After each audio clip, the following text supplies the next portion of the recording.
Après des soucis de santé, reprise des vidéos d'analyse NBA, vous m'avez manqué et on se retrouve pour décortiquer la carte juste après l'intro.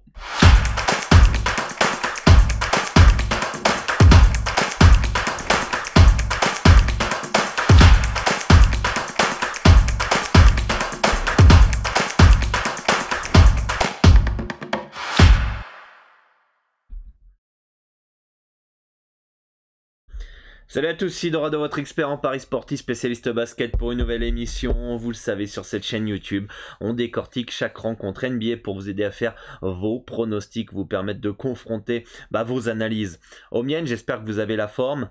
Petite pause d'un mois et demi à peu près des vidéos, parce que j'avais des soucis de santé, je pouvais absolument pas parler, hein. Je faisais vraiment le strict minimum avec les analyses et les pronostics. En tout cas, merci à tous ceux qui m'ont envoyé un petit message de soutien, qui sont restés fidèles aussi et qui ont suivi les différentes actualités sur le Telegram, sur Instagram, sur le site, etc.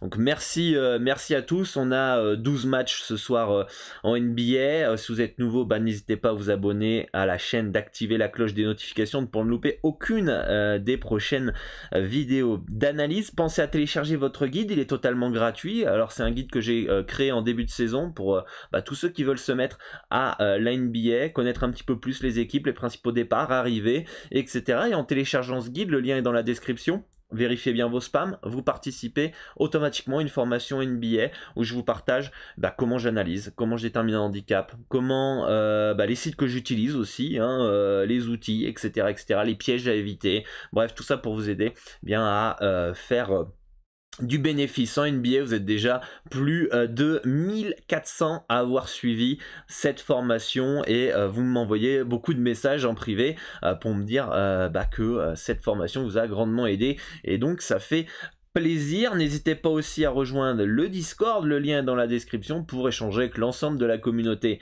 et moi-même. Là vous avez le salon basket NBA, basket Europe, mondial on va dire. Vous avez le salon tennis qui est très actif en ce moment avec la reprise du tennis, le football, etc. Bref, le lien est dans la description. Pensez à vous présenter et surtout de lire les règles, d'accord, les règles du Discord pour le bon fonctionnement. Donc le lien est dans la description. Voilà, on va faire le petit récapitulatif de la veille. Qu'est-ce qui s'est passé hier en NBA? Dites-moi en commentaire ce que vous aviez parié. Personnellement, je n'avais rien hier en NBA.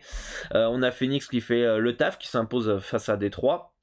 Houston qui s'impose à Sacramento, et le Jazz qui s'impose facilement face à Denver en back-to-back. Et enfin, avec l'absence de Curry et de Draymond Green, les Warriors se sont largement inclinés à Minnesota. Ce soir, on a une lourde carte, on a 12 matchs au programme et on va essayer de partir rapidement sur les différentes analyses. On va commencer par Boston qui reçoit les Pélicans de la Nouvelle-Orléans. Du côté de Boston, on a l'absence de Marcus Smart principalement, et du côté des Pélicans c'est principalement Zion Williamson. Donc les deux équipes sont plutôt au complet pour cette rencontre. Boston part logiquement favori face à cette équipe des Pels, et ça devrait s'imposer la plupart du temps pour ma part. D'ailleurs, je pense que les gens sont partis sur Boston, sur les Pélicans, puisque la cote a plutôt baissé, si je me plante pas. Je vais aller vérifier ça.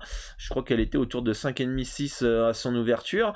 Donc les gens semblent partir sur du New Orleans. Alors soit j'ai loupé une information qu'on va aller voir tout de suite sur Twitter, mais je ne pense pas. Je vais ouvrir Twitter ici, je sais pas si vous allez le voir à l'écran, mais normalement il manque voilà, donc on a Schroeder, Brown, Tatum, Grant et Williams et Horford pour lundi. Donc on a l'information qui est là. On a Robert Williams qui s'ajoute à l'absence de comment il s'appelle, Marcus Smart. Bon, je pense pas que ce soit ces deux absences-là qui font que Boston ait l'impossibilité de s'imposer à domicile face aux Pélicans.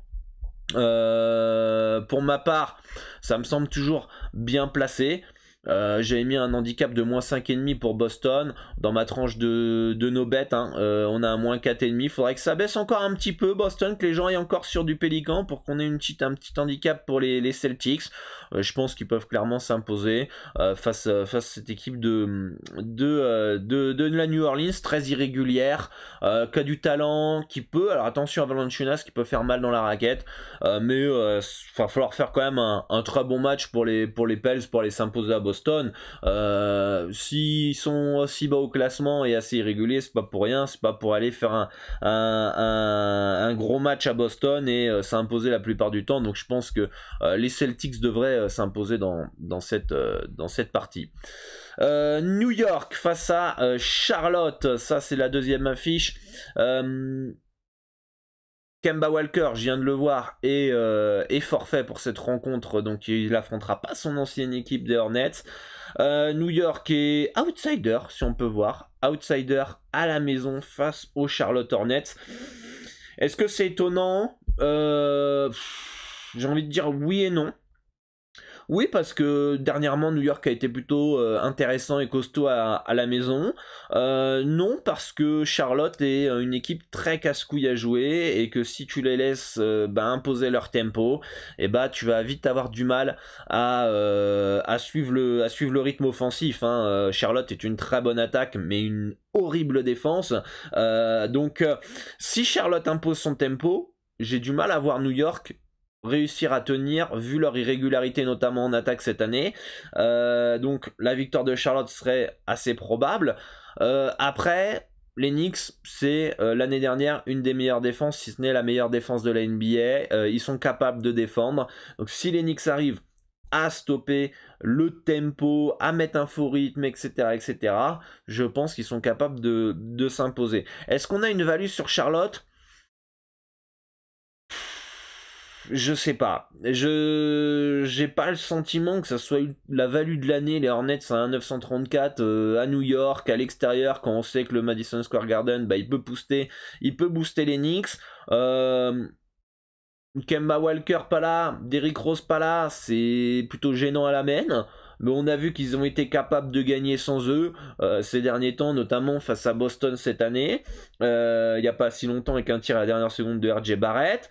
Ils ont gagné, je crois, face aux Hawks. Ils ont gagné face à des équipes qui ont du talent aussi. Donc, d'ailleurs, les Hawks, c'est un peu le même type de profil d'équipe que Charlotte.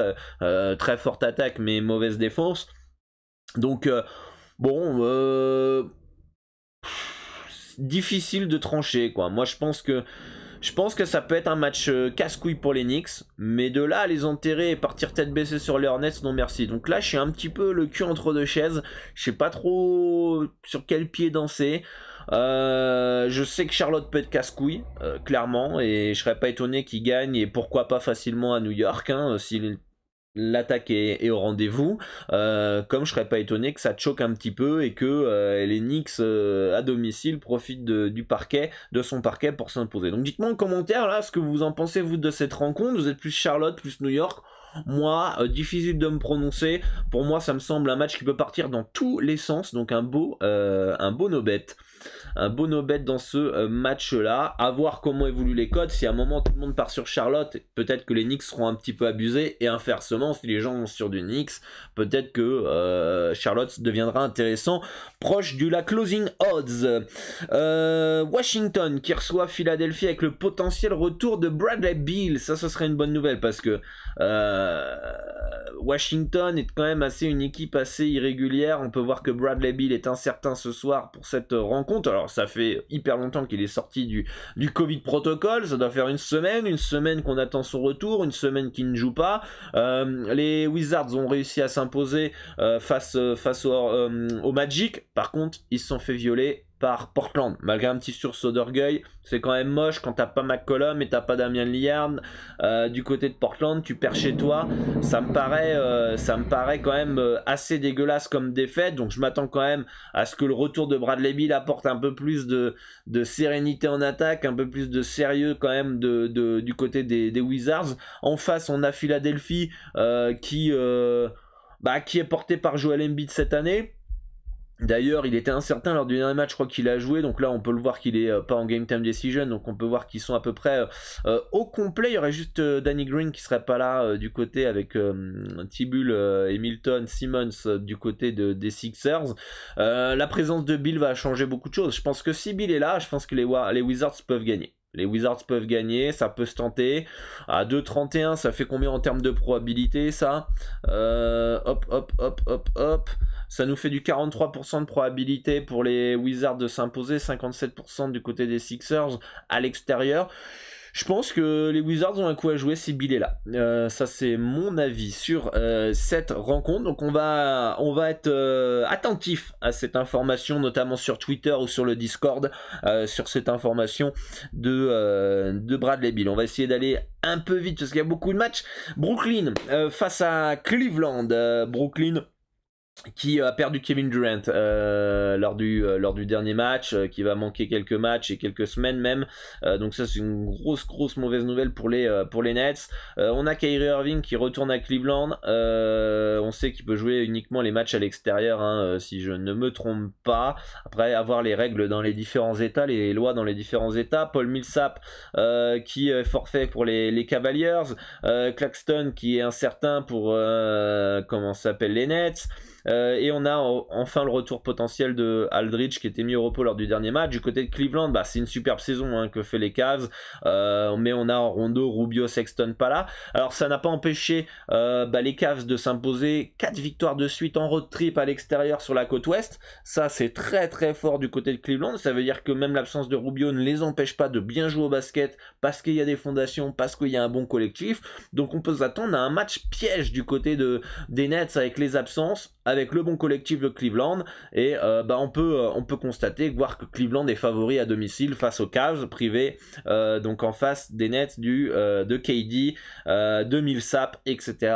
Donc est-ce que c'est surprenant de voir Cleveland dans ces conditions favoris chez eux? Non, pour moi ça me semble tout à fait logique de les voir légers favoris. Je pense qu'ils peuvent clairement s'imposer au moins une fois cette année face aux Nets. Ils étaient pas loin alors que les Nets étaient au complet et que Cleveland il leur manquait des joueurs, donc je pense qu'ils sont capables de gagner pour ce soir. D'ailleurs, si je ne me trompe pas, on est le Martin Luther King Day aujourd'hui, parce que là je viens de voir les horaires des matchs, et il y en a qui vont commencer dans 30 minutes, donc ça veut dire, et je pense que oui, on est bien le Martin Luther King Day, qui est tous les lundis, je crois que c'est un lundi, et je vois les horaires des matchs, là c'est des matchs toute la journée de 18h30 à 21h30, quand je peux vous dire que mes problèmes de santé m'ont fait un peu perdre la tête et j'ai vraiment pas calculé alors que c'est une grosse journée aujourd'hui.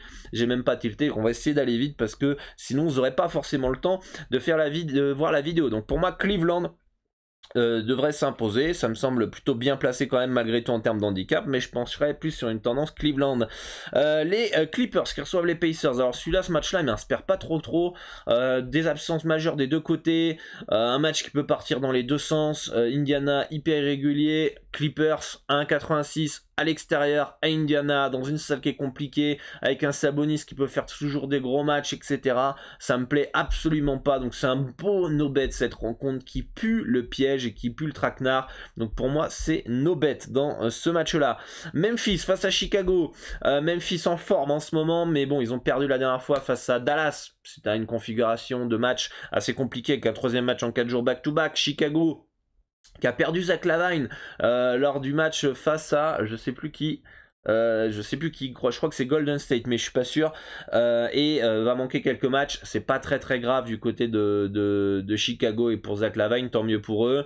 On a en termes du 5 majeur, Kobe White, DeRozan, Vucevic, on a Lonzo Ball qui est pas là, on a Caruso qui est pas là, plus Zach LaVine. Vu la dynamique de Memphis, vu comment c'est chiant à jouer Memphis, ça me plaît pas du tout le spot Chicago cette fois-ci.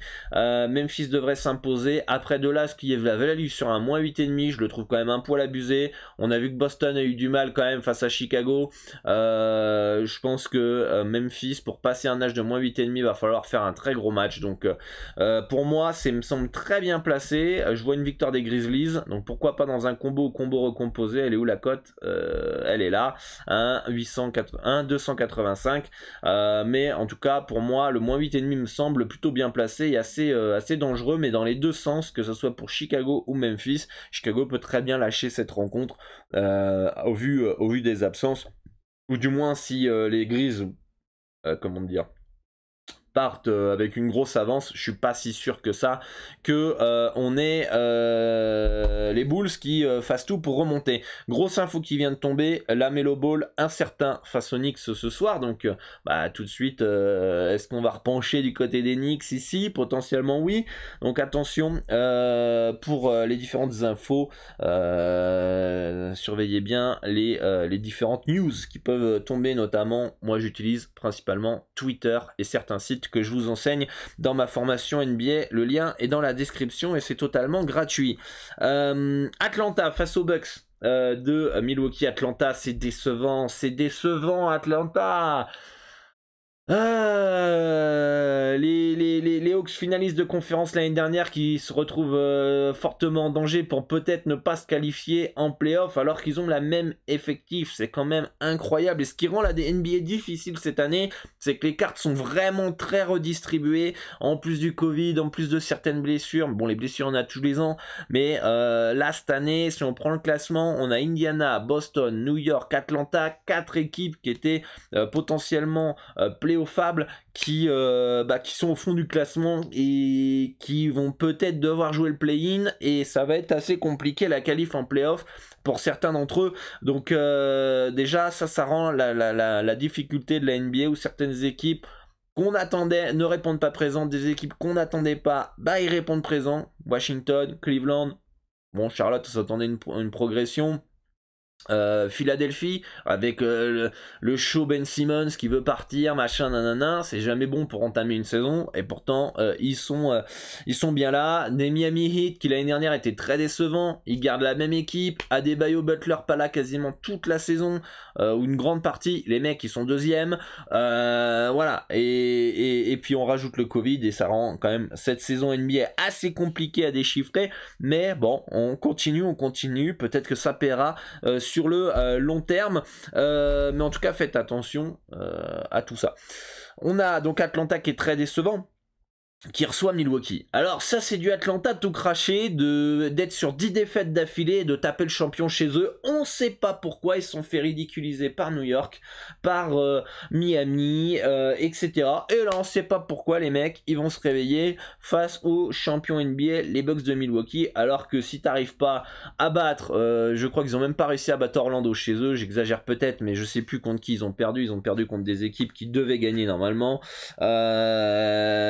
Les mecs ils vont être capables de taper du Bucks, donc je me méfie quand même de Milwaukee moins 5,5, moins 6 à l'extérieur à Atlanta, quand on sait que les loustiques, Trae Young, John Collins, etc., Bogdanovic, ils sont capables de porter cette équipe. D'ailleurs Bogdanovic, est-ce qu'il va être retour, parce que lui depuis qu'il est pas là quand même ça pue la merde pour il est forfait donc pour les Bucks, contre les Bucks. Capella est forfait aussi contre against the Hawks. C'est sûr que c'est une petite erreur de traduction, hein. Capella qui joue aux Hawks, il va être forfait contre les Hawks, hein. C'est compliqué, à moins que il ait changé sa veste, hein. Il est aux Hawks mais il est contre eux. C'est pour ça que ça perd, mais et on a une grosse info là quand même. Capella trahirait les Hawks dans les différents matchs. Bref, moi j'ai quand même du mal à partir sur Atlanta, même si je sens quand même que les mecs ce soir, je sais pas pourquoi, ça sent quand même le match un peu NBA, l'illogique de la logique NBA comme j'aime l'appeler. Atlanta est capable de gagner là-bas, ils ont le talent, enfin à domicile ils ont le talent pour gagner. Les Bucks ils sont capables de perdre chez eux contre Toronto, et ils ont fait des contre-perfs quand même, hein. Milwaukee cette année à l'extérieur, peut-être la décompression d'être champion. Je serais pas étonné qu'ils perdent à Atlanta, donc pour ma part, en plus Jrue Holiday n'est pas là, moi c'est un beau no-bet dans cette rencontre, voir si vous avez comme stratégie de tenter des petits coups comme ça avec une petite mise, pourquoi pas un petit Atlanta plus 5,5 à 1,917. Allez, on va essayer d'aller faire vite. Un match de merde, Portland face à Orlando, Portland qui se déplace au Magic, qui part logiquement favori avec le retour de CJ McCollum, ils ont enfin un leader. Simmons ça a été quand même très très chaud en leur absence. Je pense pas qu'il y ait de value dans cette rencontre. Je pense que c'est très bien placé. Je partirai sur aucune des deux équipes. Pour ma part, je pense que ça peut partir dans les deux sens. Donc un bon match de merde qu'on regardera pas et qu'on pariera pas. Donc voilà pour moi sur ce match-là. Miami qui pourrait enfin retrouver Adebayo qui potentiellement va être de retour ce soir alors que Kyle Lowry est forfait pour cette nuit. Mais bon, retour d'Adebayo, retour de Butler. Enfin, Miami va être au complet. Ils sont deuxième en ayant joué peut-être un mois et demi sans Butler. Adebayo, vous connaissez la chanson, Miami va perdre, évidemment. Évidemment, Miami va perdre avec le retour d'Adebayo, il va falloir le réintégrer, etc. Non, je rigole, je pense que Miami part logiquement favorite à domicile face à cette équipe des Raptors, mais de là à se jeter tête baissée sur Miami parce qu'Adebayo va potentiellement revenir, méfiance, on connaît la NBA, ça fait 15 ans que j'ai d'expérience dans ce championnat, à chaque fois qu'il y a un retour d'un joueur comme ça, eh bien... étrangement, bah, ça prend pas tout de suite. Il faut attendre quelques matchs pour le réintégrer. Donc ça risque d'être le piège pour le Heat. Mais ça a quand même un bon collectif, Miami. C'est un bon collectif, c'est capable de faire bien tourner la balle. Adebayo apportera de la défense, du rebond offensif, des points, etc. Évidemment, son activité, son énergie. Que Miami parte favori chez eux, ça me semble correct. Attendons quand même l'info Adebayo avant de partir sur Miami quand même. Kyle Lowry plus Adebayo pas là, partir sur un Miami -3, est-ce que c'est si judicieux que ça face à une équipe de Toronto qui est un peu casse-couille, hein, on va le dire, qui défend bien, qui a un bon collectif, qui est capable de gagner contre les Bucks, de leur poser des problèmes alors que Barnes n'est pas là. Donc moi je me méfie quand même de cette équipe des Raptors. Attendons l'information Adebayo quand même. Je pense que s'il est là, ils peuvent gagner. Je vois pas de value sur Toronto. Par contre, s'il est pas là, est-ce que les Raptors seraient pas capables d'aller faire un petit coup à Miami après un coup à Milwaukee, hein. Je crois qu'ils ont gagné à Milwaukee, hein, si je me trompe pas, hein. Bref. Dallas qui reçoit OKC. Bon, on va faire aussi aller assez vite aussi sur ce match-là. Dallas qui part logiquement favori dans cette rencontre, hein, qui part nettement même favori. Retour de Porzingis, retour de Doncic, hein, depuis quelques matchs. Je vois pas forcément comment OKC peut s'imposer largement à Dallas. Dallas part favori nettement. Pour moi, il n'y a aucune value dans cette rencontre. C'est très très bien placé. J'ai mis un H2. On va vous dire ça tout de suite. Un âge de... Putain, je sais même plus, il y a trop de matchs, je sais même plus quel jour on est. J'ai mis un âge de -10,5 pour Dallas, donc on est plus ou moins au même tranche que mon handicap, donc moi je vois pas ce qu'on peut faire sur du Mavericks à cette cote là, à 1,145, trop bas. Je vois pas OKC gagner à 6,29 pardon. Alors qu'OKC reste dans le H de plus 11,5, why not? Mais bon, non, je suis pas plus fan. Donc pour moi, c'est un bon no-bet aussi sur ce match-là. San Antonio qui reçoit, ils sont où là? Phoenix part logiquement favori, back-to-back. Attention à ça quand même malgré tout. DeAndre Ayton, je crois qu'il est incertain, voire très incertain pour cette rencontre. J'ai une présence à l'intérieur qui va être moins présente. Du côté des Suns de Phoenix. Les deux équipes sont affrontées. Phoenix, dans les deux matchs, a dominé la rencontre, mais San Antonio a rien lâché et ils sont remontés un petit peu et ça a perdu de 4 points. Mais globalement, Phoenix est quand même plus fort. Après, attention à ce back-to-back, match à l'extérieur, retour de Potel pour San Antonio. Donc méfiance, pour moi il n'y a pas de value dans cette rencontre là, je vois quand même les Suns s'imposer, mais la cote m'emballe pas plus que ça, pour moi il n'y a pas de value. Et enfin dernier match, les Lakers face au Jazz, le Jazz en back-to-back, après avoir joué à Denver hier, ils ont gagné facilement, les Lakers collectivement c'est quand même catastrophique, le Jazz me semble quand même une équipe beaucoup plus complète, beaucoup plus costaud, ça devrait gagner la plupart du temps entre 1 et 10 points d'écart, je vois pas de value pareil dans des deux côtés en niveau de cette rencontre, donc globalement on a une lourde carte pour ce Martin Luther King Day, mais je trouve pas vraiment la carte aussi emballante que ça au niveau du betting, je pense pas qu'on ait de la value. Si on doit faire un petit résumé, Utah Los Angeles, pour moi Utah devrait s'imposer, meilleur team, Dallas devrait s'imposer face à OKC, San Antonio, Phoenix, pour moi, les Suns devraient s'imposer, mais je vois pas de value non plus. Préférence Miami quand même, avec le retour d'Adebayo potentiel. Portland, Orlando, match de merde, on touche pas. Atlanta pourrait faire un coup, hein, why not, hein, c'est bien typique de la NBA, t'es sur 10 défaites d'affilée, tu reçois champion, on sait pas pourquoi, tu vas gagner, donc pourquoi pas un petit Atlanta plus 5,5. Indiana, Clippers, je touche pas. Des absences des deux côtés. Les Clippers ça favori à Indiana, ça me plaît pas. Memphis, Chicago, pourquoi pas un petit Memphis dans un combo recomposé avec les absences du côté des Bulls. Cleveland face à Brooklyn, l'absence de KD pourrait être préjudiciable. Je verrais bien Cleveland s'imposer. Bon, en tout cas, c'est un match assez tendu. Va falloir être sérieux pour Cleveland pendant 48 minutes. Washington, Philadelphie, si Bradley Beal est là, why not Washington. Enfin, les Knicks, pourquoi pas si la Melo Ball n'est pas là, sinon je pense qu'on touche pas. Et enfin, why not les Celtics -4 à 1,901 face aux Pélicans. Voilà un petit peu les idées qu'on pourrait avoir. Tout dépend ensuite de votre stratégie betting, les amis. Peut-être qu'il y en a qui sont plus dans les combos recomposés, d'autres sont plus sur les grosses cotes, d'autres sont plus sur les handicaps, d'autres sont plus sur les secs.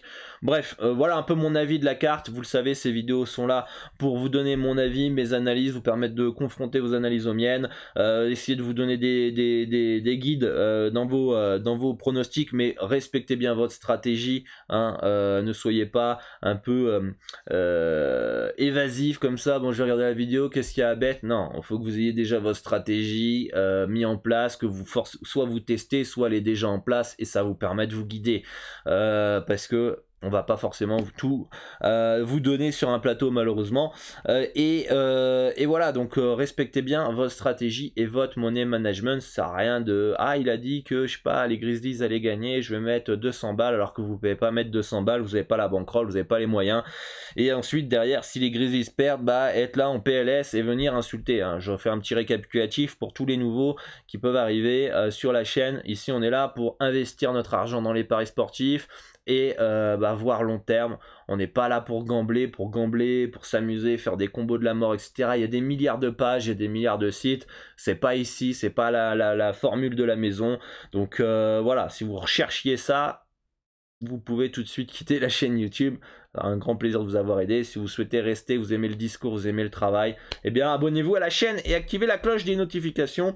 On se retrouve sur le Discord dans quelques instants. Je vais peut-être arriver un peu plus tard puisque j'ai un rendez-vous chez le veto pour le chien qui est pas bien, qui est malade malheureusement. Donc c'est assez chiant, et j'espère arriver un petit peu dans la soirée, à voir si on se fait un petit bar des sports les amis, en audio. Ici pour suivre l'ensemble de la carte aujourd'hui en NBA.